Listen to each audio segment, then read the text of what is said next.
So, ladies and gentlemen, welcome back to Easy Conversations. Thanks a lot to everyone who listened to the last episode featuring the homies Andy, Chris, and Mart. You all absolutely killed it on there, and we look forward to having you on again down the road. So now for episode 111 of Easy Conversations, I'm extremely excited, of course, to be back in the studio virtually with the homie Matt. So what's up with the people? What's going on, everybody? Hope you're having a great time right now. Last episode was epic. We had epic guests. It was such a fun time. Today will be a little different, just me and Eric, but we're going to be talking about things that we all know and love. Eric, why don't you introduce to the people what we're going to be talking about tonight? Yes, sir. So now, yes, like I said, for the 111th birthday of Easy Conversations, we're going to be doing something that we've done a few episodes ago, actually a similar concept of a draft for the best TV shows in our era, or a lifetime, basically. So Matt and I are each going to be picking 10 shows and then compiling a list of just a strong roster of golden age television basically that's it. So if you're watching on YouTube, I'll actually have a nice graphic that each of our picks will be going up on as we make our selection, so it'll be a nice visual cue if you want to hop on over there, check that out. It's gonna be a lot of fun to not only hear us but see what's being picked. But regardless, we'll be proceeding now to determine the order. We're going to be falling back to the trusty wheel that has never steered us wrong, I mean. So I'm going to just flip that over now. And so we each have a 50% chance, 50-50 chance to get first overall. So I'm just going to give this a quick spin. Matt, you won't be able to see this right now, but just trust that. And it's on YouTube, so you can see that I don't even know if I want first overall, and it looks like I'm going to get it. All right, no, Matt has first overall, so you'll be going first. Right. To be honest, I did not want first overall, or I don't know. Hey, obviously would have taken it, but it's a lot of power. And then I'm going to get back-to-back picks, so 2, 3, and then we're just going to go about it that way. So, and I think we can also talk about the shows. Obviously, they're not just going to be making our selections. Yeah. So an opportunity, I think, to go over a lot of shows that we wouldn't have had the chance to do so otherwise without going over so many shows that we're going to do. So Matt, without further ado, how do you want to kick off this draft? What you just said, though, is key because I find like everyone's going to know the top 5, top 10 shows, but I think deeper down in the list, we're going to be highlighting some shows people might not be familiar with and bring them to the light. So that was a really good point, Eric. Number one, I thought about this all day at work. What if I have to pick first? What show am I picking? There's 2 that jumped to my mind, and right now I'm picking this show right now that I'll be announcing in 2 seconds, because if I were to be stuck on a desert island, this is the show I would want to bring with me. This is the show I'd want to rewatch the most amount of times. This is the show that's most compelling. The show that I'm picking for number 1 is Breaking Bad. Okay, nice. Is that a surprise or no shocker there, Eric? No, not really shocking, but I didn't think that's what you were going to pick, to be honest. But, I mean, Can't go wrong. I'll let you talk about it more before I get into it. So, we could do a whole freaking episode of Breaking Bad, but what pulled Breaking Bad ahead of the other shows that I won't mention is the characters. Freaking Walter White, Jesse Pinkman, friggin' Bryan Cranston, and Aaron Paul kill it in this show. And all the supporting cast, Giancarlo Esposito, friggin' Bob Odenkirk. Everybody did such a great job. It's short, it's fast, it's only 5-6 seasons, and so fun to watch. Great writing. We already talked about what can I say about Breaking Bad? It's got the best premise, in my opinion, in any show that we're going to be talking about today. Just like the setup of teacher diagnosed with cancer, becoming like a meth, making his own lab meth, and joining that world, and the rise and fall of Walter White basically is so fun to watch. I don't need to say anything more. Breaking Bad, number 1, best show I've ever seen. Eric, I know you love it too, right? Yeah, I mean, for me, for the longest time, Breaking Bad was the show I cited as not only my favorite, but also the best show of all time. And I still think it is my favorite of all time because I have seen it in its entirety 3 times. So I can definitely say that it is my favorite show of the drama category that we're going over today.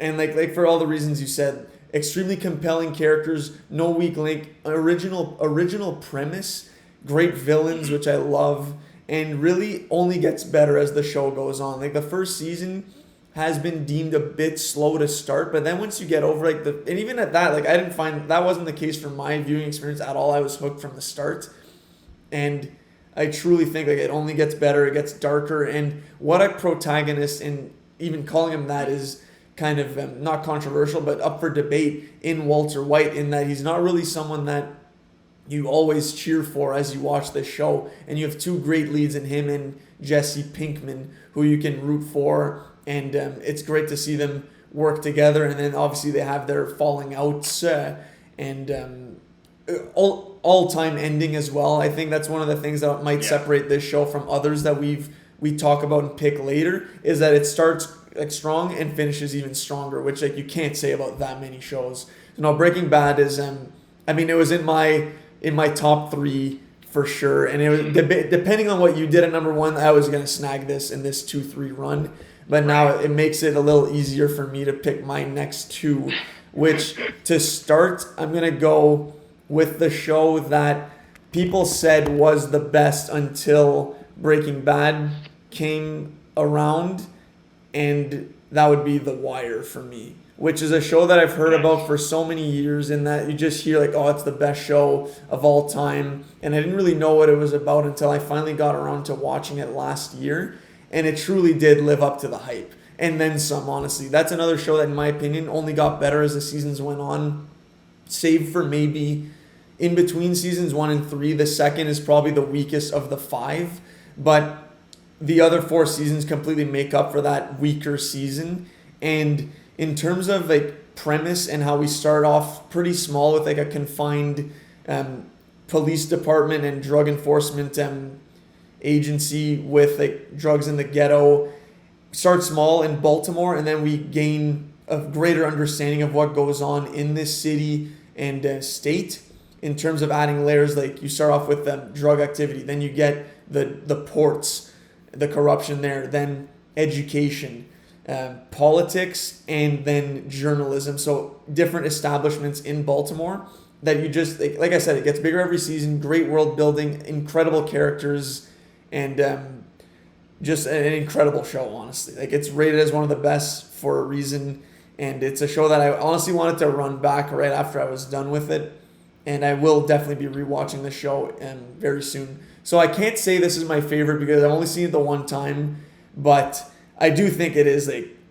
if not the best show, like at least top 3 all time. So that'd be my thoughts on The Wire. Matt, I know you've seen it as well.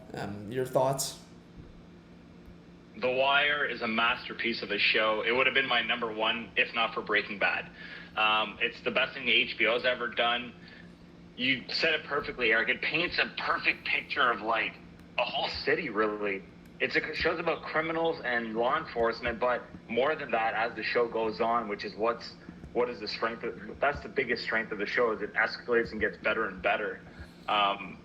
You said it, memorable characters too. A lot of actors got their starts on. They got their start on The Wire. It's funny. It's phenomenal. It's phenomenal television. Really, like it's almost documentary like. So great pick, Eric. Number 2. What's your number 3 though? I'm curious. Strong recommend to anybody who hasn't seen The Wire to check that out. So yeah, now for me, I had like a solid top 5 here, which like there's a good chance that I don't get at least one of the other shows in my top 5, but that's okay. Like that's the name of the game, right? So I'm gonna follow suit again with my Breaking Bad, where used to see it as like a slam dunk favorite and best show of all time. But then by getting to know and see other shows that have come before it, you kind of see influence that Vince Gilligan has straight up said he took from this character, which in my opinion, in watching a show, I don't think I've ever liked a character as much, even though you're probably not supposed to. You just can't help it. So that would be for me, The Sopranos as my second pick, 3rd overall pick.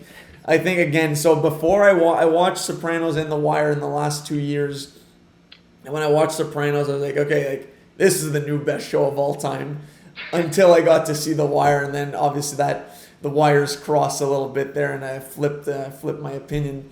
But when I was watching The Sopranos, I was absolutely hooked. it's for a different reason though than The Wire, in that The Wire builds such an interesting world that you just want to keep finding out more about it, and like the activity that happens, like the drug stuff.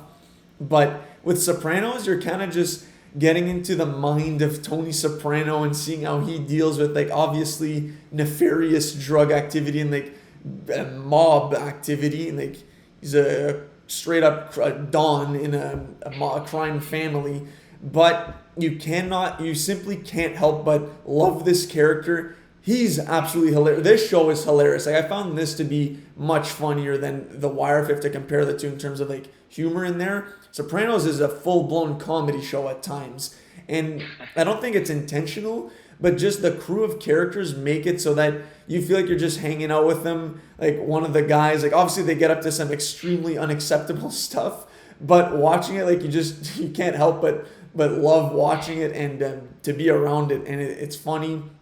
There's good twists. A lot of characters obviously they don't make it out, so you never know who's safe and who's not. But Tony is the GOAT, in my opinion. Best character of all time in a drama.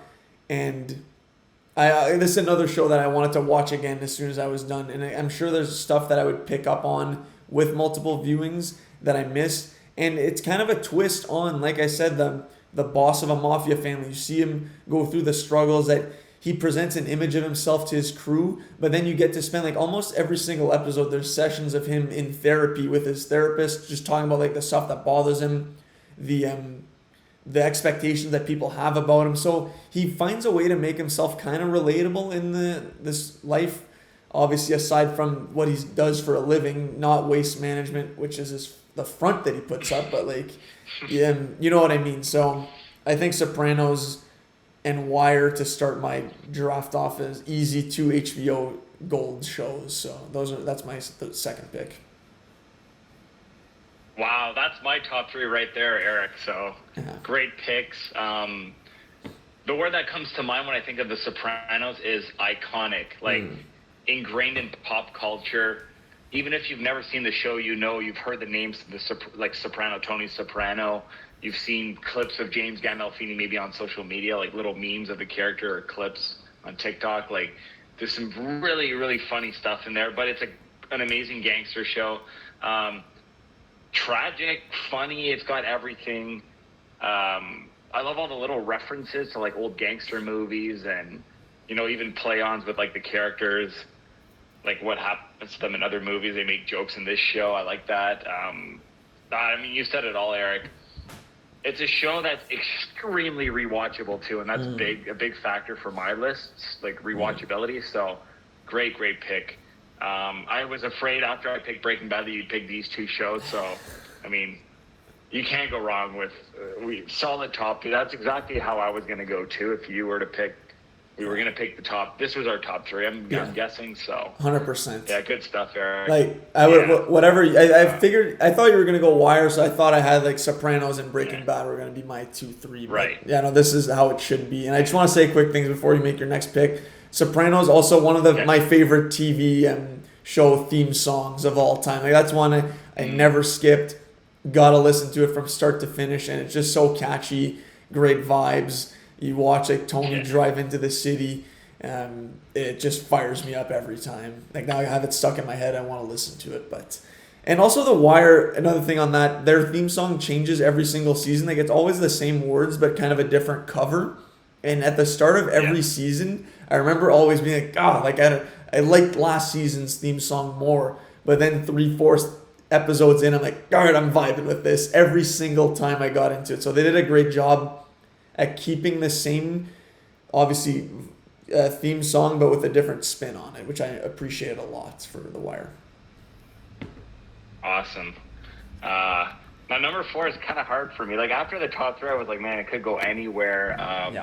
Agreed. But I mean, for number four, I'm gonna pick, my second show that I'm gonna be talking about is Band of Brothers. Okay. It's a mini series, 10 episodes. It's the best thing that's ever been produced on TV, showing like World War II, any war for that matter.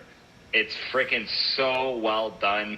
You follow like you follow a whole regiment basically from D-Day to like the end of World War II. American Regiment. Every actor in this movie is kind of an unknown at the time, but has like you recognize, like, it's like a who's who of, like, oh, this guy, oh, that's freaking Tom Hardy, that's Michael Fassbender, that's freaking like, there's so many good young actors in there. The war scenes are incredible, very rewatchable. You know, the whole show's intercut with the footage with the interviews people that the actors are portraying, and they're talking about the episode right before. They're talking about like what's going to happen in the episode, and it's very sad too, because you don't know who like makes it and who dies. Anyways, Band of Brothers, phenomenal production by HBO again. I don't know if you've seen it, Eric, but like, it's must-watch television. I haven't seen it. That's another one that's been on my list for the longest time. Like, along the same vein of Wire, Sopranos, Band of Brothers is another one that people would always say, like, yeah, you have to watch this. And like, for a lot of the reasons you said, right? Like the stacked cast, the quality, and yeah, I mean, I guess that would be pretty much it that I have there. But yeah, I mean, I actually remember starting it years ago, like maybe in 2014 or something like that, and seeing like David Schwimmer give some like hard ass military speech to like the cadets or something, like the new recruits or something, I want to say. And it was tough for me to disassociate him to Rostopher Geller, but I know I might have to look past that now. Like, a lot of years have gone by. 2014 is a heck of a long time ago, so I think I'll have to revisit that one now that I've seen Wire and Sopranos. So that'll be the next one up for me. And like you said, it's a limited series, so pretty easy to rip through. Like a rainy weekend. Nice. For my next one, I'm gonna go a little different here. I don't think this show is very like underrated in my opinion, like a hidden gem of a show. It's Justified with Timothy Olyphant. Okay. It's Timothy Olyphant. Like, literally, okay, how I was presented this show was, Matt, if you're not hooked after the first scene, just don't even watch the show. The first scene, there's some action, funny dialogue. You know what you're going to get into, like, with the rest of the show is just badass. Like, the opening scene of the show. And I was hooked from then on. Timothy Olyphant plays a U.S. Marshal in Kentucky, I believe. And his childhood friend, who's the bad guy, played by Walton Goggins. Right, my guy. It's freaking amazing throughout the show too. Yeah, like, Walton is phenomenal in every show he's in. You know, he might pop up later on, who knows? But Timothy Olyphant is perfect as our main character, Raylan Gibbons, the U.S. Marshal. You follow him. Each season is good. It gets better. There's amazing guest stars. It's very, like, he's dealing with a lot of, like, white trash people and, like, rednecks. Well, like, Walton Goggins excels at playing those. There's a lot of crime going on, a lot of side stories. It's a really, really fun show to watch. I remember binging seasons in weeks, like, just next season, like, let's go. Like, I love this show, Justified. It played on FX back in the day. Okay. It's really, really good writing and characters. So, I mean, add that to your list, Eric, and I'm not, like, telling you to rush and watch it right away, but, like, eventually when you have time to spare, like, check out Justified. It's that good.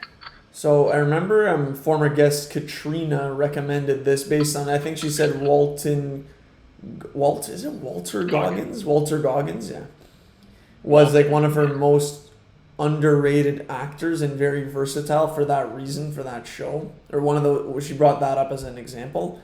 And yeah, I do remember it. You had said you watched it too, so nice. Okay, so seeing you pick it that high definitely adds it to top 5 pick right there. So that adds it, gives it some precedence for sure, or some other stuff. I would think maybe it'd be on Disney Plus, because yes, it is on Disney Plus, because hey now, yep, they have ties to FX. So okay, right on. Right. I'll add that to the list. Okay, I did not want to tip my hand earlier, but when we mentioned at the start that there are 3 shows to choose from, I had another one in there, and I'm surprised it's slipping to me at this pick. So I'm just going to jump all over it. And I'm taking Game of Thrones here. This is... I mean, had this finished strong, this is my favorite show of all time. It did not finish strong. It's not my favorite show of all time. And it's unfortunate that that is the case. But I'm not about to sit here and say that Game of Thrones is not one of the best shows of all time. Ain't no way you'll catch me saying that. Because those first 6 seasons especially all-time television. Even season 7 had a lot of great moments. Season 8, while watching it as it aired, I had no problem with it. It was really when the finale hit that I think all of us were furious. And then we looked back on that last season quite, in not revisionist history, but in disappointment. The finale carried over to the whole season. But like I said, that start, I read the books. I was a huge fan. I think they did a fantastic job at adapting it, cutting some stuff that was a little long out of the books, and making for an experience where there's a ton of characters you can root for, even the ones that at the start you might actually absolutely despise. They give you more background on what their mindset is like what kind of pressures they have. Like you think of like the Lannisters, right? Like Jaime Lannister. A lot of people even flipped on Cersei, became a big fan of hers. Wasn't the case for me, but she had a lot of fans. Those are the two I have off the top of my head there. But yeah, I mean, amazing cast. Like a lot of no names too that rose to fame through that show. Like you love a Daenerys, a Jon, a Tyrion right off the rip. You cheer for a Robb when everything goes down in his family. Like House Stark is the one you gravitate towards. Like obviously you all know Game of Thrones, and even for people who haven't seen this show and know that the ending's not really what we want it to be, I still strongly recommend, especially if you're into the fantasy genre. Unbelievable production. The quality is top notch, and obviously a lot of twists and turns, right? Like no one's safe for the longest time anyway. So Game of Thrones, I'll happily take at this in the 6th slot. And I almost picked Game of Thrones as my number 5, but I remember the finale of Justified is amazing, and I can't say the same about Game of Thrones, so I wanted to highlight Justified. Game of Thrones, though, 10 out of 10 product, 10 out of 10 on like 99% of all the technical aspects and everything. It's just some writing issues near the end. Still really enjoy the show. I love Game of Thrones too. Everyone knows Game of Thrones, even those who've never seen it. It's in our pop culture. The actors are forever going to be remembered for their Game of Thrones characters. It's an amazing show. Like, friggin' how many shows can you name that everyone watched every Sunday and discussed the next day like crazily like that? So Game of Thrones is extremely iconic and great. So good pick, Eric.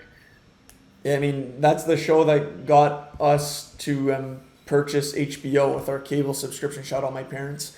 And haven't looked back since, right? Like that's, it's like you said perfectly, right? That was that Sunday show that I think for me, maybe you as well, for the first time was like that show that we always stayed up for at 9. And not only that, but was never on our phones. We're never on our phones. And like you said, would discuss with people the next day, which was what made it so fun. And there aren't that many shows that achieve that to this day. It's normally exclusively the HBO shows, but Game of Thrones for me was like, that was the biggest one, where I would also always rewatch it on the Monday with my family to see if we missed stuff. The only episode I have not seen twice is the finale. That's the only one I haven't seen since it aired. It was like May 2019, which is wild. At some point, I'm going to do a full rewatch, but I've seen it so many times. Like the first probably 6 seasons, like so a baker's dozen amount of times. So not in a hurry to watch yet, but at some point, definitely. And it's also spawned a bunch of like other shows that are coming too, so its impact cannot be denied in this day and age. Now I'm hesitating to, I don't know which direction to go. There's a lot of shows where especially I like the first few seasons, then it dips. Like that's going to be the dilemma for me and maybe you as well going forward. I'm just going to go with in the order that I wrote these shows.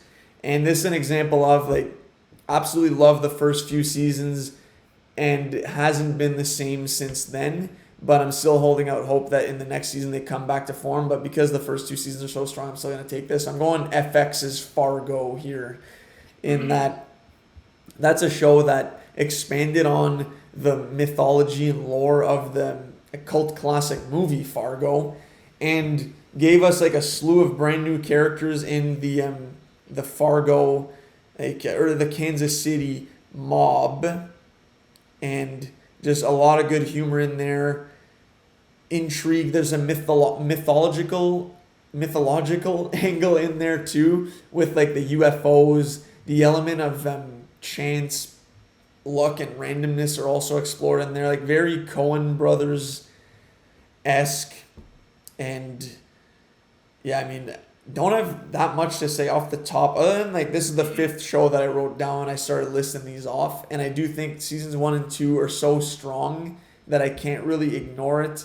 There's a brilliant performance by Billy Bob Thornton as Lorne Malvo in season 1, just an honestly all-time character. He's been like, I've read an essay on, someone wrote how his character basically symbolizes the devil, and like there's a lot of parallels between him and Lucifer and stuff, and a lot of like allusions to like cherry pie, which is like a symbolic of like sin and stuff like that. So pretty interesting. Wow. And Martin Freeman in that first season. And then there's the debate of like which season's better, seasons 1 or 2. It's an anthology series, right? So every season has different characters.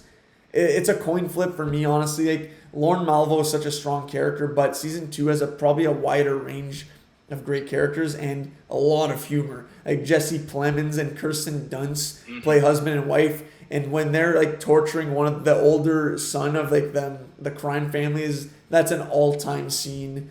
And just them navigating through that world of like how they ended up basically getting someone killed and then getting into like a hostage situation. Like there's just so much good stuff in there. So if you haven't seen Fargo, first 2 seasons are amazing. I wasn't a huge fan of season 3, and I started watching season 4, couldn't get into it. So hopefully season 5 is a bounce back. So yeah, Fargo is my 4th pick. Good pick. I've only seen seasons 1 and 2, and they were phenomenal. Yeah. The interactions, the characters that Martin Freeman and Billy Bob Thornton play in season 1, Yep.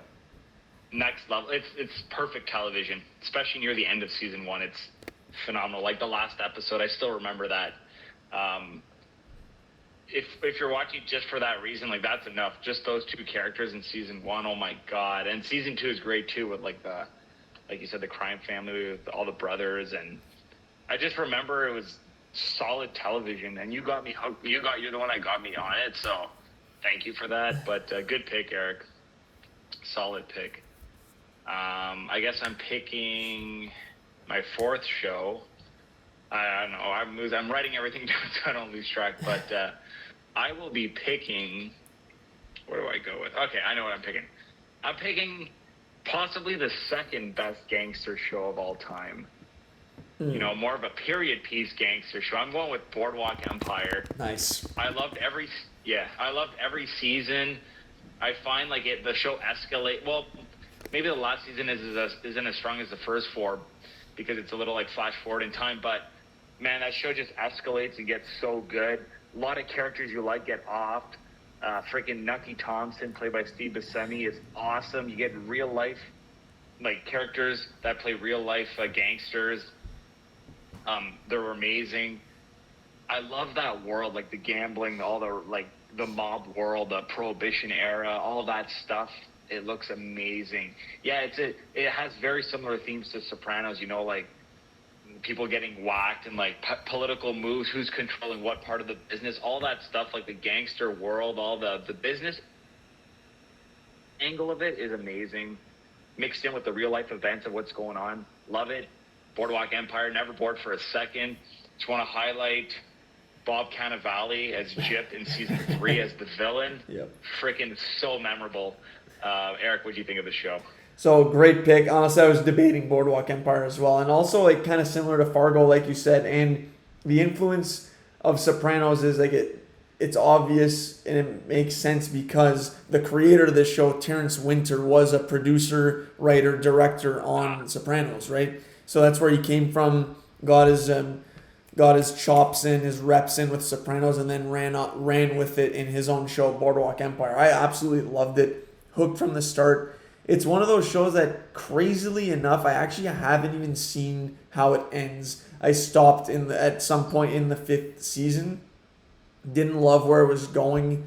Actually have heard not the greatest of things of the finale. So I think I kind of got turned off, or I was just blitzing it, and it was a situation where I just like kind of got tired of it. But those first 4 seasons, I was so hooked. It didn't really make sense as to why I stopped. Because at that point, they introduced Jeffrey Wright as also another villain. Right. What was his name? Narcisse. Valentine Narcisse, I want to say. He was incredible. And you get like Chalky White in there. Great character. I was a big fan of Jimmy as well. The son of like the prostitute. And he kind of becomes like a surrogate Yep. son to Nucky. A lot of great intrigue in that show, like betrayal. Just it's a cool, like you said. I love that era. We don't see that many shows that nail what it was like in that time, and it's just cool. Like, and you get Al Capone, Lucky Luciano too. I was a big fan of those two. You get like Michael Shannon in the mix too. Just a stacked show. It's a strong recommend as well for me. Like I was definitely looking at that as my fourth pick. So great pick, Matt. Awesome, thanks. The next show I'm going to go with is a show that's also super iconic, and I know a lot of people know this show and have watched it. It's Sons of Anarchy. Oh, okay. I love this show. It's a very, I was going to say like tragic. Like the show's like a great tragedy. Like you get some really highs and lows, and our main character goes through so much. Our main character, Jax Teller, played by Charlie Hunnam, he goes through so much in the 7 seasons of the show, and it's insane. The ride is insane. It's violent, brutal. It's funny, darkly funny. I mean, Ron Perlman, one of the best characters in the show, is hilariously like violent and dangerous, but like he's funny at the same time. Katie Seagal as Jax's mom, Gemma, she's awesome. You get really intense stuff, like stuff that's almost like, oh my god, like will it ever end? Kind of like Sopranos, like there's always going to be something. Nothing is going to be peachy and peaceful and calm for long in a show like Sons of Anarchy, but I absolutely love the show, as do a lot of other people. I did like how it ended. I know some people weren't the biggest fan of the last season, but it goes balls to the wall, and it's a great show. I don't know if you've seen it, Eric. I can't remember if we talked about it before. If we did, it wouldn't have been for long because I've only seen like maybe 2 episodes of it, and I don't know, it didn't hook me right away. So I think I stopped because like I was just in that like maybe a draft sort of stage where I'm looking at like which prospect do I want to take here, and like what show do I want to commit to, and I guess it just didn't do it for me off the start, and I didn't commit to it, and I haven't gone back since, and that was like a long time ago. So might be one to revisit for sure. Like I know it has a big cult following.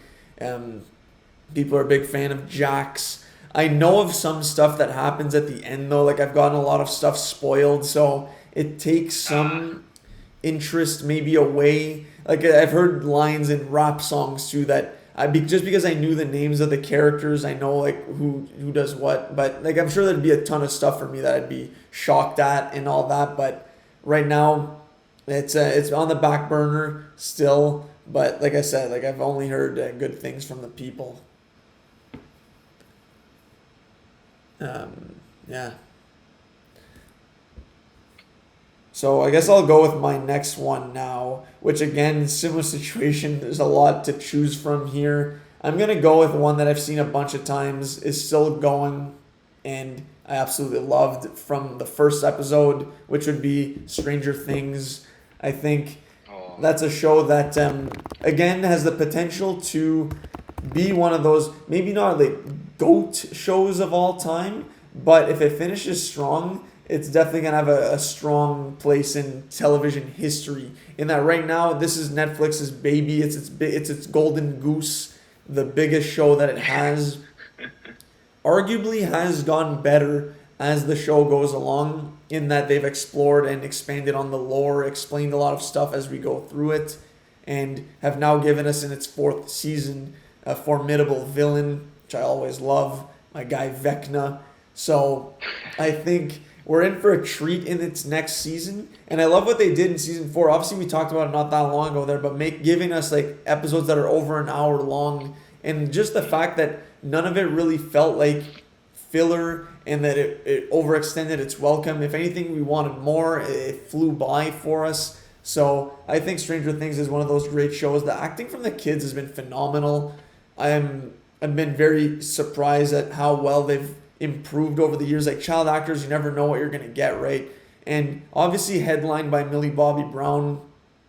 But everyone else like kind of deserves their flowers too. David Harbour has broken out because of this role. Resurgence from Winona Ryder. You love to see it. I said she was the mom of the year in season 1, just talking like a maniac to those Christmas lights. I loved it all, and I love the world. I think it's super cool. The Demogorgon, and yeah, it's rare that you get like a horror show that is kind of not necessarily for adults. Like kids can enjoy this too, but it also caters to adults. So you get a bit of everything. Anyone can enjoy this. It's a great show in my opinion. So that's my 5th pick. Great pick, Eric. I think I've liked every season. I can't remember my ranking, but like the show elevates for me. Like it gets better because we see our characters grow up and mature, and there's a passage of time between the seasons, right? So like they did such a good job at that. Season 4 was amazing. Can't wait for the news, like season 5. I mean, you said it all, Eric. I love the callback to the 80s or like setting it in the 80s and all like the little Easter eggs. The soundtrack's phenomenal. Everyone talks about it. Everyone, like when the new season comes out, everyone's talking about it at my work, and the buzz is there, like almost like a mini Game of Thrones buzz. So great pick. Yeah. Probably being super annoying, like just constantly repeating myself, but I don't know what to pick now. Now I'm just staring at shows that I've loved certain seasons of and not the entire show. So I could also look at it a different way and take something that I think you might take, because there are shows that I think I can get a little later, but I'm not sure if you will also be eyeing the others. So it's tough. And calling also this best TV show draft. So I might have to take a page out of your book and do a limited series here. And I'm going to take a show I've only seen once, but is an absolute all-timer that I do want to rewatch, which would be The Night Of from HBO. This was one that I was just completely hooked on. I think I finished it in the span of a weekend. It did not last long. It's basically about a guy who goes out with a girl, meets this girl, they hook up that night, and then he wakes up in her bed and she's dead. He has no idea how this happened. He thinks, again, they obviously had like a lot to drink. They also dabbled in some extracurriculars as well. So you're kind of thrown in this, like, there's a missing a window of time that's unaccounted for, and then you slowly piece together what happened. So he obviously like goes through the ringer in being like potentially framed for this, or like did he kill her? We get, like I said, we find stuff out later on. So it's just a wild ride. It's Riz Ahmed is the main character. I think this is the first thing I'd seen him in, other than maybe Rogue One. I think I'd seen that before. But he puts on an acting clinic. You get a bunch of HBO classic actors in there. Freaking forget his name. Hold up. Mike. What's his name? I'm going to cut some of this out. You know what I'm talking about, Matt? The Turturro? No, Turturro. I guess there you go. I forgot he was cop? in The detective? Chalky White from Michael Keith Williams or something Michael like Keith that? Williams. Yeah. So he's in there. Is that his name? Yeah. There's a bunch of others that you just recognize. So I'm taking The Night Of. Phenomenal show, and definitely takes you for a wild ride. So that'd be my 6th pick. I had that on my list, Eric. Yeah. Phenomenal miniseries. I watch it every an episode a week when it came out. So compelling, and you know what? Not predictable at all. It didn't go in the direction I thought it would go. It's not sunshine and roses in this show. It's very realistic. Love how it ended too. Not necessarily the ending people were expecting either. Mm-hmm. Great crime case that turns into like a character study. Like great stuff. Highlighting John Turturro too as like the lawyer. He's great. The detective's great. It's very solid. Good pick, Eric. That was definitely going to be like in my. I was going to mention the show if you weren't going to pick it. So good stuff. Still got a bunch here that I got to choose from. I'm gonna go with like the show that got HBO on the map in terms of like how raw it is. Every single actor in this show went on to something big and starred in The Wire and in other HBO shows. These are like how the HBO alumni started, was on this show. And it's a show called Oz, the prison show. It's about all these little factions in one cell unit and how they're all it's like Game of Thrones in prison between the groups, you know, the Italians, the Latinos, the Irish, there's the Muslims, there's the blacks, there's every little gang is in there doing their own thing and doing power plays on each other. You have J.K. Simmons actually as the leader of the Aryan Brotherhood. You've never seen J.K. Simmons as despicable as this. It makes his Whiplash character look like Mary Poppins. He's despicable as the leader of the Aryan Brotherhood. Yeah. He's despicable in this show. It's very intense. It's a show I could not binge watch because there's a lot of sexual violence and like messed up revenge things and people getting murdered in the most fucked up way. In the show, you have like Edie Falco's in the show as one of the guards. You have all the actors from The Wire are in Oz. It's a phenomenal show. It's a little dated in the terms of the way it was shot and looks. It looks very 90s. Isn't shot super great. Like, it's more about the characters and the writing here. It's not about the way it's shot. It's very, like, old school looking. Almost like an old show. Like, you'd be watching and be like, oh my God, when was this made?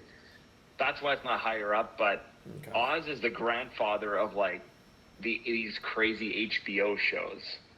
You know, so I think there's 5 or 6 seasons. It's must-watch TV in terms of, like, see the origin of how TV took a step in terms of like, yeah, we can do all this on television now. It's not TV, it's HBO. That like started with Oz. So high recommend for anyone out there.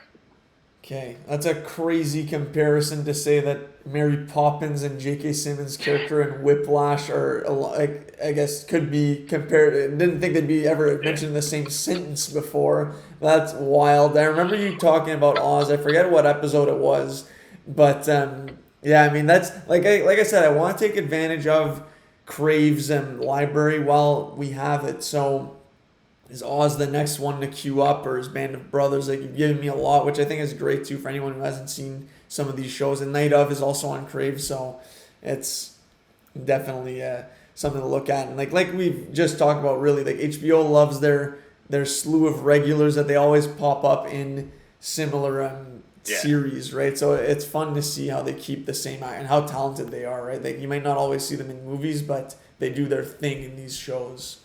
J.K. Simmons obviously isn't like, he's a big movie star there, but nice. I honestly had a feeling you were gonna go Oz. I had that queued up.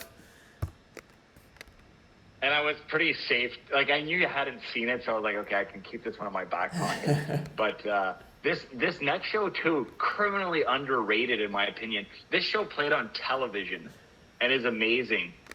The show is called The Shield. Oh, okay. It's a cops and criminals show by the writer by the creator of Sons of Anarchy. Before he was like known, he was just a writer on. Well, he created The Shield as well. Actually, it was his first big show. Kurt Sutter. The Shield is you're following Michael Chiklis. Michael Chiklis has been in a million movies. You might recognize him as the Thing in those bad Fantastic Four movies. He's short, stocky, bald, kind of a badass.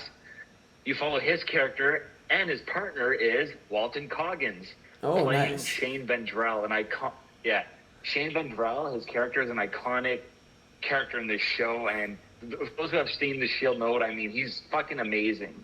This is the beginning of like Walton Goggins' rise to fame because he's so great. All these characters, Eric, they're anti-heroes. They are corrupt, and they let you know that from the beginning. Like, they're taking bribes, they do things their own way.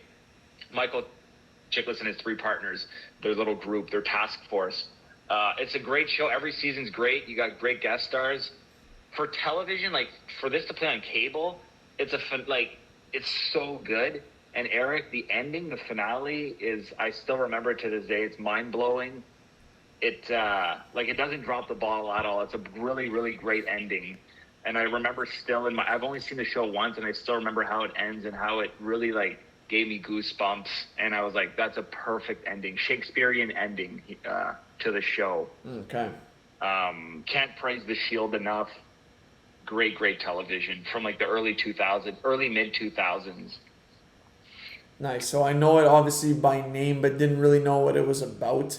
Do you know if it's on like any streaming service that could be seen by the masses? Because like it's not really something that's been on my radar ever. So I mean, I'd definitely be interested in seeing that. I have no idea. I have every season on DVD though, so one day maybe I can like, you're like you need something to watch. I can just lend them to you. It's so good. Yeah, that's all I'm gonna say. The only downside to that is you may never see those DVDs again for a span of years at a time. But I appreciate you for having an open mind with lending me stuff. Good pick, Matt. Didn't see that coming, but I like it.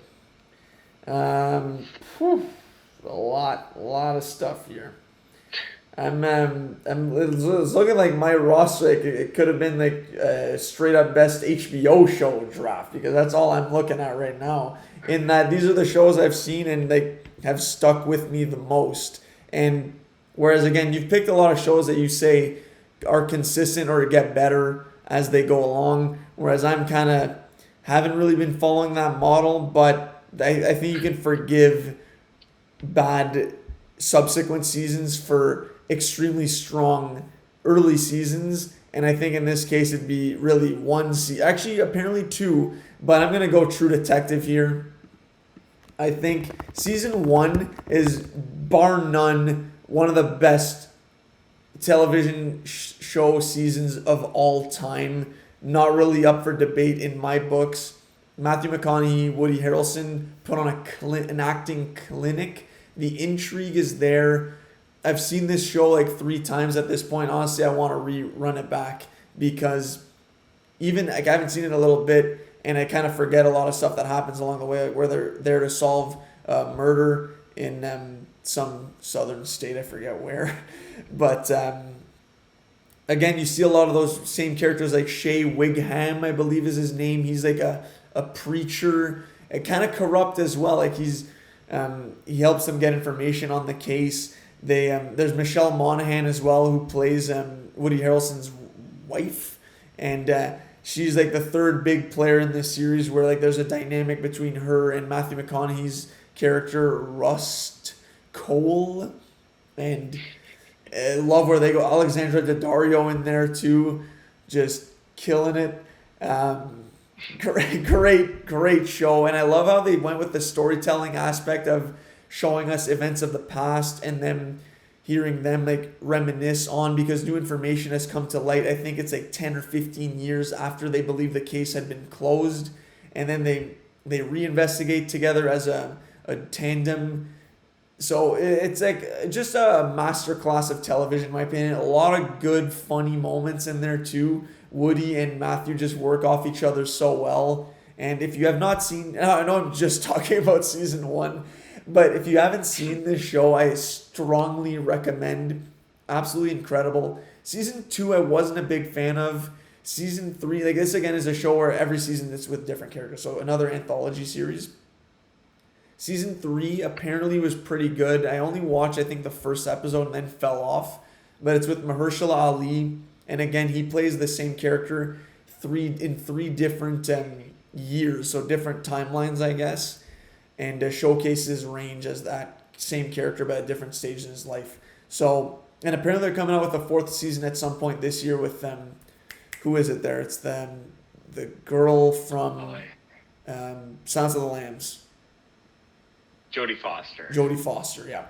I had Jane Foster in mind, but that is not the same person. Mighty Thor. So, yeah, True Detective, I think that's my pick. Matt, any thoughts on True Detective, seasons 1, 2, and or 3?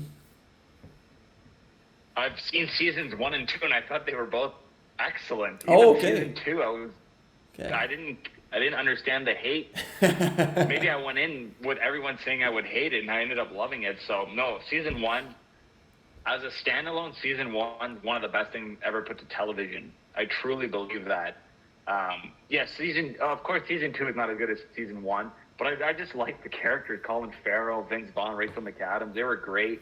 solid television. I still need to check out season 3. Mm-hmm. It's on my list, but no, good pick, Eric. It was on my list too. I would have probably mentioned it, probably coming up actually, but you took that away from me, so I'm gonna have to dig deeper. But no, good pick, Eric. So for me, season 2, and I think this might be the problem, is that that's another show that we watched in succession. Not hinting at my next pick, but that every week, I think it's because so much time had passed in between episodes that I kind of forgot what had happened in the previous one, and then they were making callbacks to these characters that we had seen like 4 weeks ago, and I'm like, who is this person, and why should I care about what they're doing? And I remember my dad was like, "Oh yeah, it's that guy." I'm like, "How the hell do you remember who that is?" Like, it was like insane that he was able to follow along. So I think that might be a show that I should rewatch. Just rip it, because now it's obviously all on Crave, right? So I could just binge that season, and maybe with subtitles so I'd understand more. I think for me the big thing was my understanding of what happened wasn't the strongest. Like, a lot of stuff was going over my head. So Okay. I think I might be due for a rewatch. There definitely was stuff though that I just straight up didn't like, and actually I'm gonna single out Colin Farrell in that he can do, like, I think he drank all the liquor known to mankind and was doing Scarface like mountains of cocaine and was coherent enough to call his ex-girlfriend to make the very adult decisions about the future that they should go with their child that they're about to have. It was just absolutely insane that he had the clarity to be able to do so in that. Like, that's kind of nitpicking, but for me, we're watching this, I'm like, all right, come on. Like, this is just extremely unrealistic here. So, anyways, and then Vince Vaughn, I actually saw recently, there's a video on YouTube of like a montage of just absolutely insane sentences that he uses in that season. Like, he uses words you've never heard of in your life, string them together with other, like, it's actually hilarious, and it almost makes no sense what he's saying. I don't have an example off the top, but pretty funny, would recommend. Just type like Vince Vaughn True Detective season 2 and it'll probably be the first video there. Right. So yeah, True Detective, that's my pick. Now, next show, I was actually going to wait to probably just take this as my last pick because I know you haven't seen it, Matt. But that's kind of, I feel like, cheating. So I'm going to take Succession now. That'd be my, I think it's a very strong 8th pick, honestly. Great show. It's one that I had to give like 3 shots to really get into. The first 2 times I started watching it, I was not into at all. I found it to be very boring, kind of like trying to be smart. Not talking down to the audience, but just like I said, trying to be smart and boring. But once you get over that hump of, like, I think it's the 4th episode, when you're in, if you can get to the 5th one, you don't look back after that. There's a lot of stuff that like you still don't necessarily, or I don't understand because like I'm not really in that world of like stock market business, like major conglomerate acquisitions and stuff. But you don't really have to, and even just by the tone of like how they say certain things and they imply what certain things mean, you're like, whoa, like they're getting that much per share, like that's crazy. Like, I don't know if that's a lot of money, but they make it sound like it's a lot, so I follow along. And the characters are dynamite. There's a lot of humor. Like, this is it mirrors as a comedy. It's a straight up dark comedy in my opinion. Incredible acting. The characters go through the ringer in terms of character development. For me, like, Jeremy Strong is my guy. Like, that's who I cheer for the most in terms of like who's gonna inherit this mega multi-billion-dollar media company owned by his father, Logan Roy, played by Brian Cox, who's an absolute just motherfucker of a character. You absolutely hate him, but he's hilarious at the same time. So like some shades of Tony Soprano. But I wouldn't say like not even close to as likable as Tony, but like there is something to be said there of like you're not supposed to like this guy, but you definitely can. Everyone's a scumbag in the show. There's really not one like truly good person who's a major player. Like they all have their demons, and in certain ways, like a lot of the stuff they go through, you can be like, okay, I can see that. Like I understand why they feel this stress. I can sympathize for them. All the characters do a phenomenal job. I think like all the actors are going to be nominated for the Emmys this coming season, putting on acting clinics. It's actually, the show is coming to a close. Like there's 2 episodes left for the series, And season 4, in my opinion, has been the best season so far. So only gets better on Crave. Strong recommend Succession. It might be like the show of the year, and once it's all said and done for this 2023.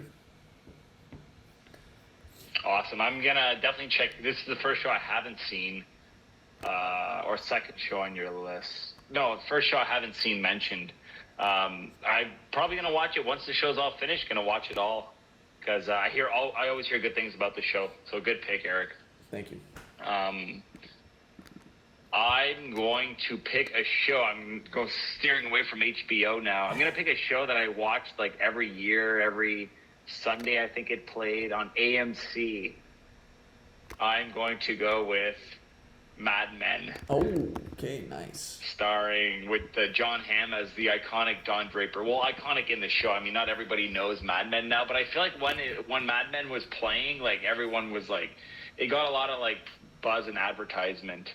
Speaking of advertisement, it's about an advertising firm in the 50s and 60s. All the high execs are there. Don Draper's a creative director. What's cool about the show, there's the juxtaposition. I can't talk right now. It mirrors what's going on, like what's the real life events, you know, the moon landing, the JFK assassination, all that's like in the show in the background. So you're getting like a history lesson while you're watching the show, you know. Really heavily, like it's post World War II, and you can see like the boom of like corporate America is booming right now. Like businesses are doing well. It's like the golden age right now after World War II. So iconic characters like John Slattery, who plays Tony Stark's dad in Marvel movies. He's the other main character. He's great. John Hamm. This is where John Hamm got his start, basically. He's iconic as Don Draper, like I said. You got relationship stuff. You got corporate office stuff. Elizabeth Moss as his secretary, Peggy Olson, is amazing. Elizabeth Moss is a phenomenal actress, and this is where she gets her start for her career. Her character arc is the best, actually. Like where she started, where she ends up. Awesome. Mad Men, didn't love every season. That's why it's not super high on my list, but it's a very, very solid show. From AMC. High recommend. That's Mad Men. Have you seen it, Eric? Great pick. Actually, that's a show that I watched. I actually have an episode that I had to watch in one of my communications media courses in university, where they try to advertise like the different lipstick to women, and then they get, I think it is Elizabeth Moss's character who seals the deal with the line that she says. Like, I forget. I've actually seen that episode so many times because I had to for school. I forget. It's an iconic line, but if you know it, go for it and say it.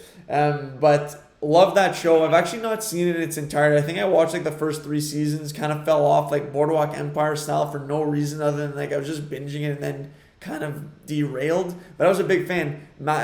Like you said, John Hamm as Don Draper, iconic character. Scumbag of a character though, right? Like he's one of those guys that like you shouldn't like, because he's not really a great person, and like especially what he does like in his on the family life side of things. Yeah. And that was a great twist on how you find out that like, okay, this guy actually like is not entirely what we thought he was at the start of the show, right? They do a great job at fleshing him out. There's another like the Weasel character. I don't know his name. He looks like a rat. Like he's like this young guy. Like Campbell. Yeah, that guy. Like he was a piece of shit. Like he's like fiance engaged to what's her face, Alison Brie, I want to say. Yeah. So I actually enjoyed the show a lot. I thought it had a lot of funny moments. Jared Harris, it pops up at some point. So great show. That's a good pick to get like value round in the 8th round. Good pick, Matt. Awesome. My next pick, another show where not every season is perfect. Okay, I get it, but the way season 1 of this show, I dare you to like season 1 of this TV show. That's going to be my next pick. Is on par with almost any other show. It's season 1's amazing, and there are other great seasons in the show too. Didn't love how it ended, but this show is still very strong. It's Dexter with Michael C. Hall as the main character. Like season 1, 2, and I say the first 4 seasons are great. Season 1 is phenomenal television.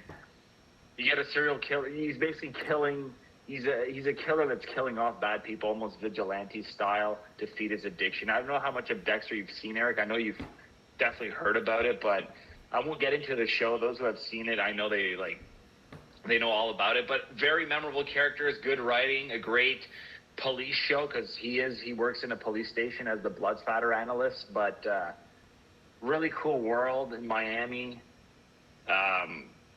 It's like everybody knows Dexter. It's a good show. The show does not maintain the high from the beginning throughout its run, which is why it's so low on my list. But Dexter, I don't know. Have you watched it all, Eric? I've seen like one episode, I think, back in the day. Like the first episode, that episode was like, I think season 5 or something, and there's a woman who got her like legs or maybe wrists cut in a bathtub, and right away I was like, nope, that is not for me. I am not about this at all. I was very young too when I saw that. Might have been, I don't know how old, like at some point in high school, grade 8 or something, and was not about it. It's yeah, for me, like, I don't know if that's one I'll go back to personally. Like, some stuff like that, like, I'm not a huge fan of in terms of, like, graphic. And then again, like, I had Game of Thrones number 3. But the crime aspect, I don't know. So I'm not sure if Dexter will be for me. I know my parents were a big fan of it, but I've not partaken in it yet. But who knows? Like, I do know, like, it's a strong start for sure. And then gets, like you said, like, not the best. And then they brought it back too, I want to say, not too long ago. Yeah. Have you seen that too? For a season. Yeah. Yeah. So yeah, no, solid pick. I like I said, just for me, it's I might have been just scarred from a young age for Dexter, and it never made me want to go back. Okay, so now I have 2 back to back to close off. I thought the way you were framing I got it, one more. the way you were framing it too, I thought you were gonna go with this other, again, HBO show that has one of the, in my opinion, best first seasons of all time, and then slowly dips. But from what I've heard, the 4th season was pretty good, so I'll have to get back into it. But that would be Westworld, is what I'm taking here. This is what really opened my eyes to Anthony Hopkins, who obviously you knew of as like the name and like you've seen him before, but he puts on an absolute acting clinic as the like the man who like runs the park of Westworld.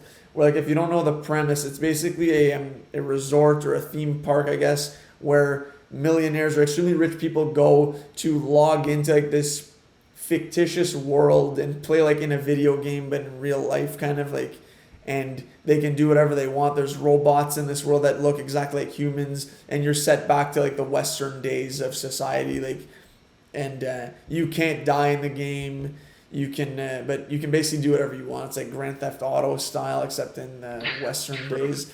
So, and like then obviously like some of the robots gain like intelligence, and there's like an uprising that happens and stuff. But there's just so many twists and turns along the way. And I remember that first season, there's like 4 huge twists that end episodes, and you just cannot stop watching. And none of them, in my opinion, were predictable or cheap. They all hit. And the end of that season was outstanding. I think that's the perfect season of television. The first episode might be a little slow because there's a lot of repetition. But then when you break out of that cycle, and it had to be done, it had to be that way for you to see like where they were going to go. And I think it's just masterful storytelling, great acting. Jeffrey Wright, again, amazing performance as Bernard. And yeah, fantastic show. Ed Harris too. Great pick. Right, Ed Harris. Yeah, great pick, Eric. I've only seen the first season, okay? But like Anthony Hopkins actually, to me, is not even the best actor in season 1 because of Jeffrey Wright. Yeah. Criminally underrated actor of his generation. Oh, yeah. So underrated, that guy. The guy's freaking incredible actor. Yeah, good pick, Eric.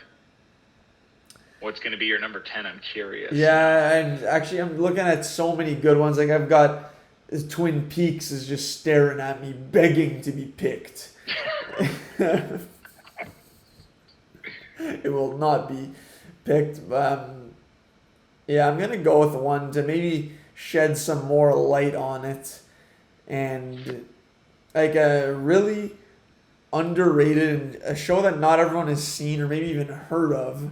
I'm just gonna, this is a nice, like, this might be a favorite pick, like I know someone on the writers team, and I just want to show them some love, so I'm gonna go with.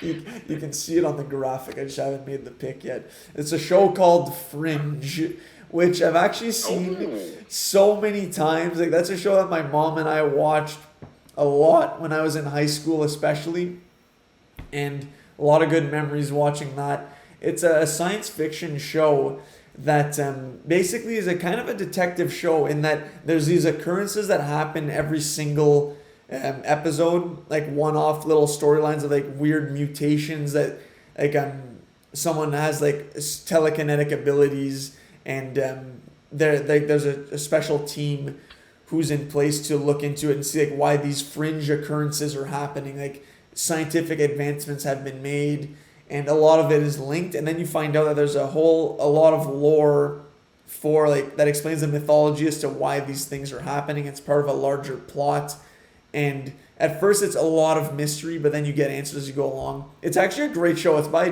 J.J. Abrams, who's the creator of Lost. Insert a bunch of other stuff that he's done. Like, he's done like the few of the last, I don't know if this is a selling point or not, but the Star Wars sequel trilogies involved in those. And I think for this, like, he really did his thing.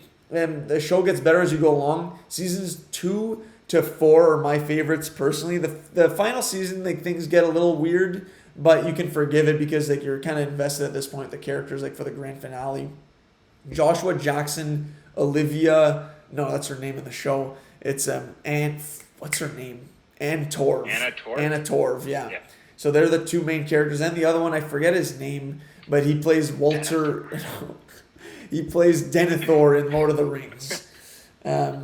Anyways, so those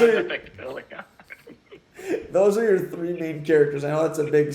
They might be unknown to you. Lance Reddick, actually, rest in peace, who was in The Wire. So maybe a nice little bookend for me there with some Lance Reddick content in those two shows. But I think Fringe is one that people don't really know about and should be maybe talked about more. And a lot of, like I said, twists and turns in there. So I'm going to throw that as my 10th pick, Fringe.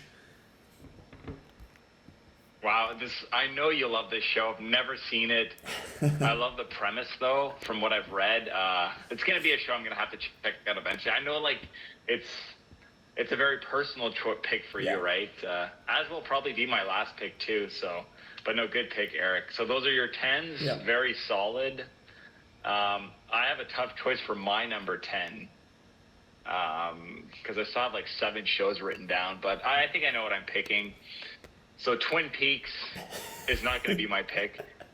Sorry, Jesse. I'm going to go with the more lighthearted show, actually, for number 10. Not something super intense with violence and, like, insane batshit things happening, like pretty much every show I've picked. I'm going to go with more like a family-friendly show that also happens to be amazing and has won Emmys, actually. It's a little show called Friday Night Lights. Oh, nice. Let's go. I actually love this show.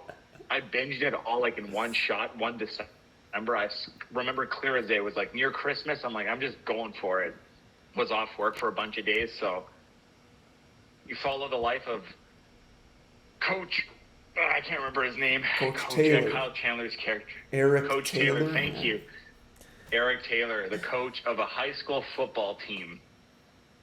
You get everything. You get like the high school students' life. You get the parents. You get what's going on in the town. This whole town is all in on football. Friday Night Light, Friday Night Football.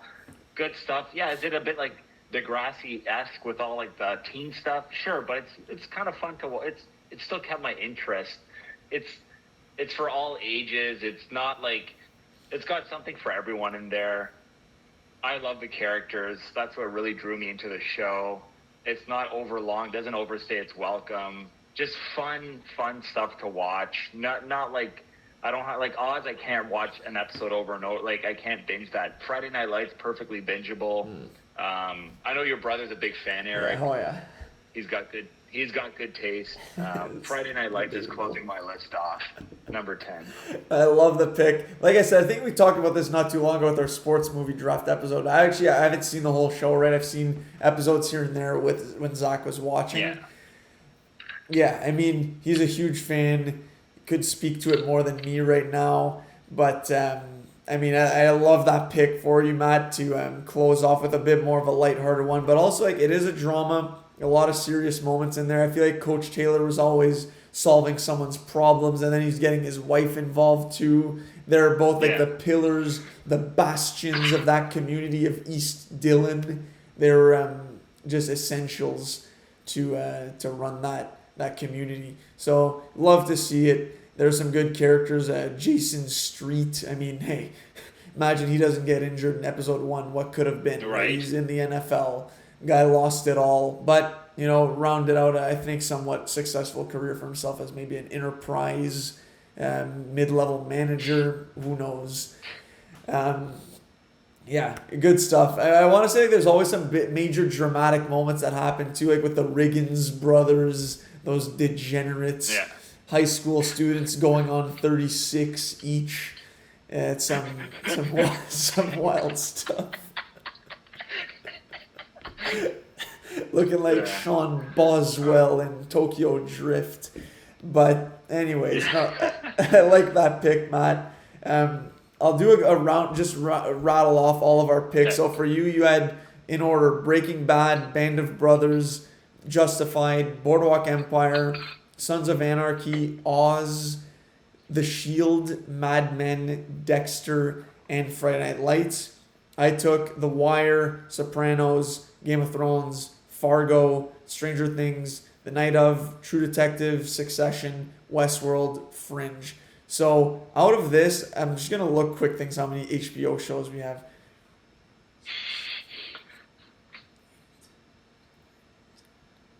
10. So half of the picks were HBO shows, which I like you had way more variety than me. Like I pretty much just went for cheat codes on this one. But it's I think all good picks all around and a lot of fun. Like we went deep on that one. Like 20 shows to go through. So and I left like a lot of good stuff on the board too. Like I was debating taking Daredevil as my last pick. I would have liked to have that one in there. That's a great show that I don't know if that many people have seen. Marvel show, but I had to go for Fringe there. Rings of Power. I thought I thought you were gonna take Rings of Power maybe. No, not with all like the library of shows in the last 20 years. I had like I can read off my short, like my honorable mentions. I had like The X-Files, Spartacus, Better Call Saul, Suits, Sherlock, Firefly, Rome as like my runner-up shows. But like the 10 that I picked, I was very like I needed those 10 represented. Nice. So I'm very satisfied with my list actually. Same here. Me too. Like Better Call Saul. I had Chernobyl too as like another. If I was gonna go on miniseries, it was Chernobyl or Night of. But I think I like Night of more. I mean, The Witcher was one I was kind of looking at.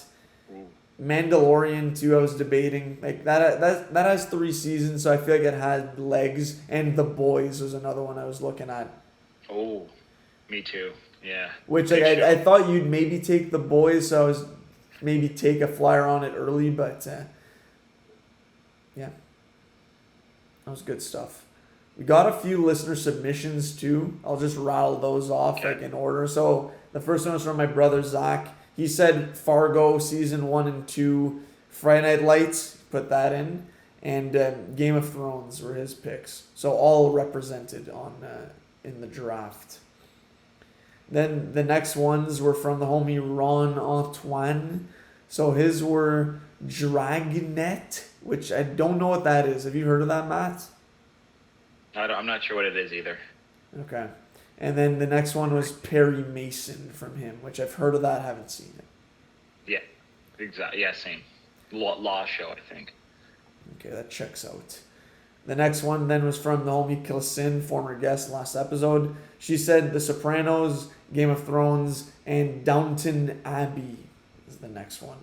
Never seen it. Same. Yeah. A good pick though, Chris. Thank you. And then the next one was the next one was from my mom. So she submitted Game of Thrones as well. So a lot of Thrones love in the Instagram world. Then some of my friends from work submitted. So Stephanie submitted Breaking Bad, it's her pick. My friend Will said Chernobyl, recent history. And I think TK said Breaking Bad as well. But no, I did not write it down, so I'm just going off memory. So let's go. We said Breaking Bad. So thank you, everybody. Those are the submissions that I got. I think TK is a Succession guy, so I know I'll throw that in there. Succession. Yeah, so a lot of good stuff. Like I said, we went long on that draft. Did you have anything that you wanted to recommend? Random recommendations, Matt? Yeah, I have a couple. I have one thing. And we can rattle a couple. I don't want to talk about. Yeah, I don't want to talk about Guardians of the Galaxy because I have more to say on that one. So that's going to be another conversation. But if you want to start, because I only have one movie. Okay. Well, I've been watching a lot of movies recently. I have a few that are on my short list of movies to watch. So I want to watch the new White Men Can't Jump, which just dropped on Disney Plus. I want to watch Air as well, which is on Prime. And there's more movies I want to see coming out in theaters soon. Like, actually, I'll just say right now, I saw Guardians of the Galaxy 3 twice in theaters. So nice. was a big fan. Actually, okay, so since the last episode, I watched the Super Mario Bros. Movie. Absolutely loved it. I hope if you have a chance to go see it in theaters, do it. I think it does merit to be seen in theaters because like the colors are so nice. The animation is unreal. It's a fun time. It's exactly what you think it's going to be. There are no hidden messages, nothing deeper to it. It's just a straight up fun time. Turn your brain off. You'll have a smile on your face, especially if you're a Mario fan. So I would throw that in there for sure. And yeah, I guess that would be it for movies. Actually, I don't know if I said on one of the last episodes, but I watched all the Mission Impossible movies lately. Great movies. Like, I've dismissed them for some reason. Like, when we did our last action movie episode there where we talked like John Wick, Jason Bourne, and James Bond, Mission Impossible, like, it's unfortunate I hadn't seen these movies. Like, I would have thrown that in there too. Unreal. I can't wait for the Fallout Part 1 now. Or not Fallout, it's Dead Reckoning Part 1. So I would say, like, watch all the Mission Impossible movies. As of 4 on, they're all on Netflix. So I would say check those out. That'd be my recommendation for movies. I love Mission Impossible. Seen them all in the theater except for 1 and 2. Freaking great action. You see, that's more my type of action. Unlike like the Jason Bourne movies they tried to make, and movies that try to make them too smart. Just show us like the freaking action set pieces. I like the Mission Impossible movies more than the recent James Bond movies. Yeah. So yeah, I have not seen No Time to Die yet. But yeah. You agree with that though? Like Mission Impossible, way more fun than the James Bond, or they're both on par? Well, I mean, I'm a big Casino Royale guy, and I did love Skyfall as well. Like, those two are, because I've only seen the Mission Impossibles once, it's tough to really say I enjoyed those more. But No Time to Die, like, was a solid movie. I don't think it's incredible. Like, Mission Impossible Fallout was better than No Time to Die, no questions asked, in my opinion. So the later entries are Mission Impossible has the better later entries. Oh yeah, like Spectre was trash, right? Like that's a brutal movie. I agree. Yeah, and Quantum too. I did watch one horror film from a franchise that is now 6 movies deep. The movie I'm going to recommend for horror lovers is Scream number 6. Okay. Scream 5 came out last year. This year we got Scream number 6, which I love when they do that a year apart. Really, really fun whodunit type of slasher film. It's smart. It's self-aware of itself. You got the main girl, I forget her name, but she's awesome. And then her younger sister in the movie is played by Jenna Ortega. She's also great. You have a couple good character actors in there. You got Courtney Cox. What I loved about Scream 6, good twist, amazing kills. You know, as someone who, if you're a slasher fan, you're gonna appreciate all the kills in this movie. They're brutal. This movie always keeps you on your toes. There's a lot of fake outs, and you think like you've predicted everything, and no, they keep throwing more at you, so it keeps you guessing, which I appreciate. It's not like super predictable. because all the Scream movies have surprise killers. So the whole movie, you're like, okay, it's got to be him. No, it's not him. He's got an alibi. No, wait a minute. No. Like, it's really good. It does a good job at doing that. So for what it is, a modern day slasher, Scream 6 excels. Okay, right on. Really enjoyable movie, really quick pace. High recommend. Okay, nice. No, I saw you gave it a solid rating on Letterboxd there. Still waiting to see that elusive first review from you, but I like seeing what you give these movies. Matt, this is a good, good stuff. I have not seen Scream. I haven't seen any of the Scream movies, honestly. Would you say I should get in on that franchise? I think you should at least watch the first one. The first one's iconic in horror. Like, it influenced so many others. So it's Scream 1996. Yeah. I think you should check it out. It's just, I mean, if you've seen Scary Movie, the spoof movie, it's basically the same movie because they stole everything from it. Okay. But no, the original Scream is great in my opinion. So I think that's why, like, I have in my head that I think I have seen the first Scary Movie, and I always associate the Scream face to Scary Movie, which makes me kind of dismiss it, but I'm really just mistaking it for the spoof movie, right? So I think that's where I'm getting in a like led down a false path here. So okay, I'll give that a go. Me, like, I don't want to just keep talking about this, but I guess I will. But I've just been consuming Attack on Titan at an inhuman rate. Like, I'm on the last season already. Absolutely incredible show. Like, I cannot say enough good things about this.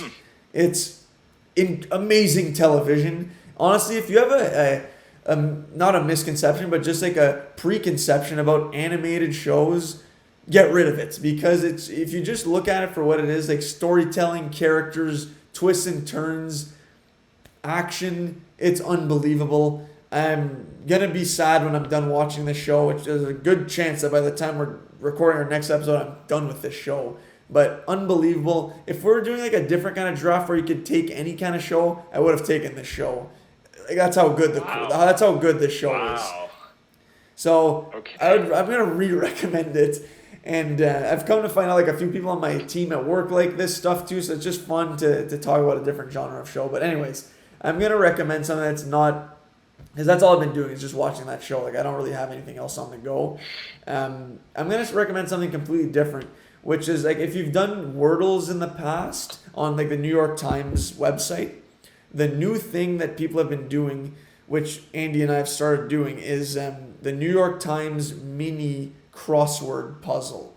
So it's a very small crossword, maybe up to like 10, 12 words, and you're timed on it. Like, you have a timer that starts from the second you hit play, and it's kind of like a race with, like, Andy for me, who, like, to see what your time is. And it's fun. Like, there's a bunch of words like you learn about, and yeah, I mean, it's kind of like just a little brain teaser. We normally get them done like under 5 minutes. Like, the gold standard to hit is like you want to do like under a minute, which is very hard to do. Then, like, as you keep doing more though, it becomes easier.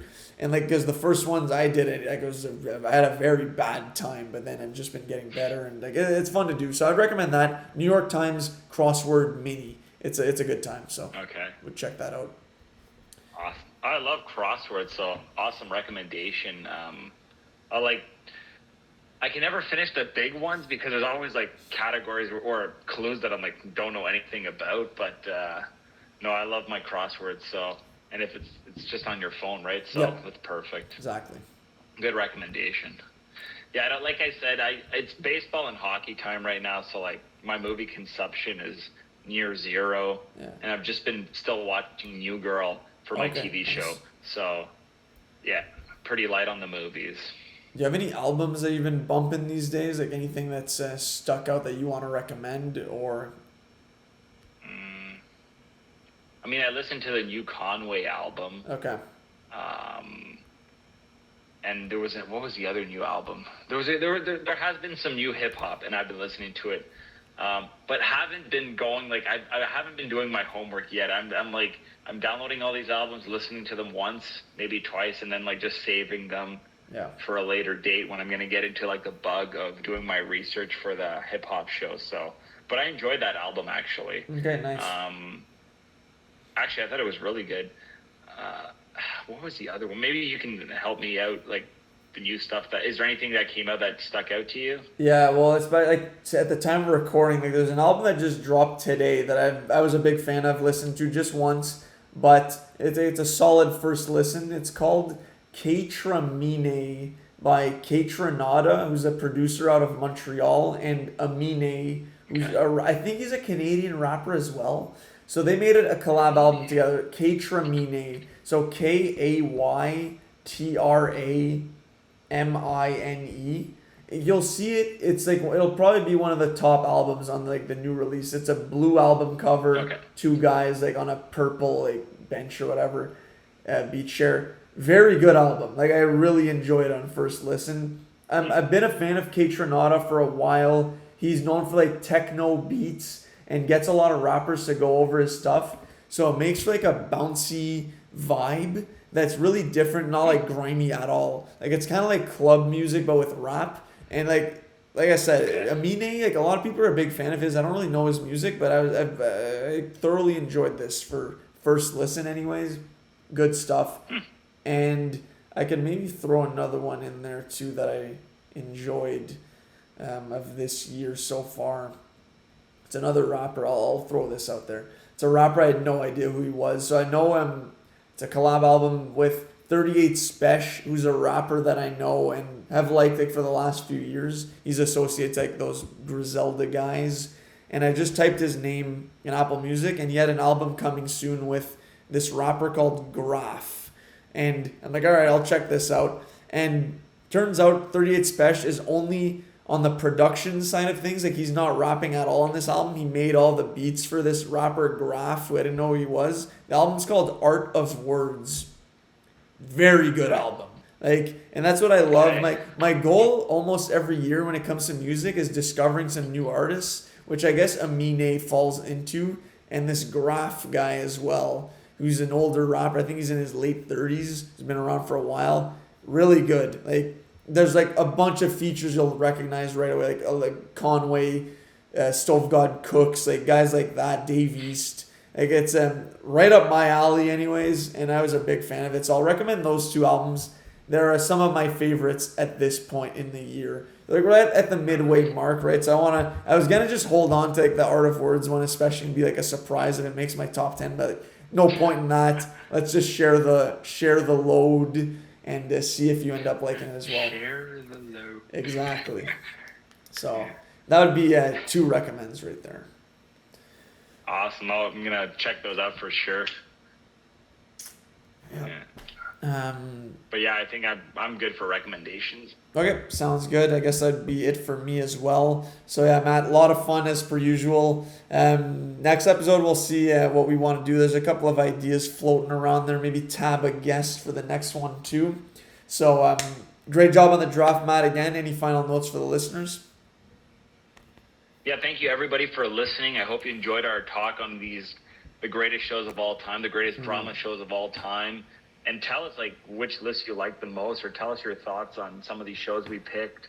Hope you're having a great time right now, enjoying summer, the warmer weather. Thank you. Yeah, well said, Matt. Yeah, let us know what you thought of our list there, and if you end up watching any of these shows that you didn't know about, like, we'd love to hear that. So yeah, I mean, thanks a lot everybody for listening. Stay tuned for episodes dropping every 2 Mondays. Continue to enjoy the nice weather. Don't think we need to continue to stay safe anymore because we're in a different era. So yeah, peace.